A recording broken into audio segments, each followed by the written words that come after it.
আসসালামু আলাইকুম। ওয়ালাইকুম আসসালাম। কি অবস্থা ভাই, কেমন আছেন? আলহামদুলিল্লাহ ভালো ভাই। ভাই কোথা থেকে আসছেন? আমি আবার থেকে আসছি ভাই। আবার থেকে কেন আসছেন? আবার থেকে আসছি সফর করানোর জন্য। সফর জেলার মাধ্যমে দেশে যাবেন? অবশ্যই ভাই। আমাকে যাচ্ছেন, আপনি রিসিভ করছি, অবশ্যই। রিসিভ করে নিজে রুমে নিয়ে আসছি। অবশ্যই রুমে নিশ্চয়।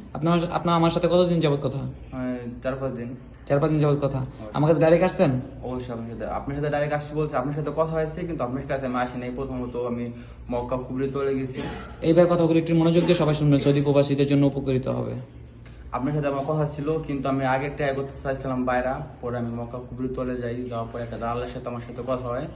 সে আমার সাথে প্রতারণা করছে। সে আমার টাকা নিয়ে আমাকে রুমে নিয়ে যায়, রুমের থেকে আবার নিয়ে এসে মনে করেন অর্ধেক পদে আইনে গাড়ির থেকে ধাক্কাতে নামাই দিয়ে সে গাড়িটা এনে চলে যায়। আর কিছু?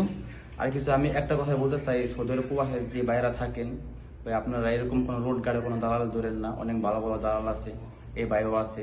ভাই অনেক ভালো মানুষ, একটু পরামর্শ সাপোর্ট। আপনারা সবাই আমার জন্য দোয়া করবেন। ভাইয়ের কথা শুনছেন, যারা যারা এই ভিডিওটা দেখতেছেন অবশ্যই ভিডিওটা শেয়ার করবেন। যারা যারা সফর জেলের মাধ্যমে দেশে যেতে চান তারা কখন রাস্তাঘাটে কারোর সাথে কন্ট্যাক্ট করবেন না। যারা সোশ্যাল মিডিয়াতে আছে, যারা পেজ আছে, তারা অবশ্যই আপনাদের কোনো সমস্যা হলে আমাদের আইডিতে বলতে পারবেন। কিন্তু রাস্তাঘাটে কোনো প্রতারিত হলে তখন কারো ধরার মতো ভাই, বলার মতো কিছু নাই ভাই। আপনাদেরকে একটা কথা বলবো ভাই, মক্কা শহরে প্রতারকে ভরা, রাস্তাঘাটে কারোর সাথে কন্ট্যাক্ট করবেন না।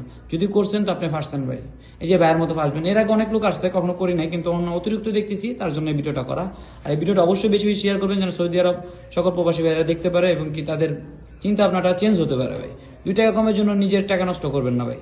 2 টাকা বেশি দিয়ে যাবেন, সহি সালামত সুন্দর মতো যাবেন। আর এই বাইরের কিছুক্ষণের মধ্যে সফর হবে, ভাইয়ের জন্য অবশ্যই দোয়া করবেন, যেন সহি সালামত দেশে পৌঁছাতে পারে।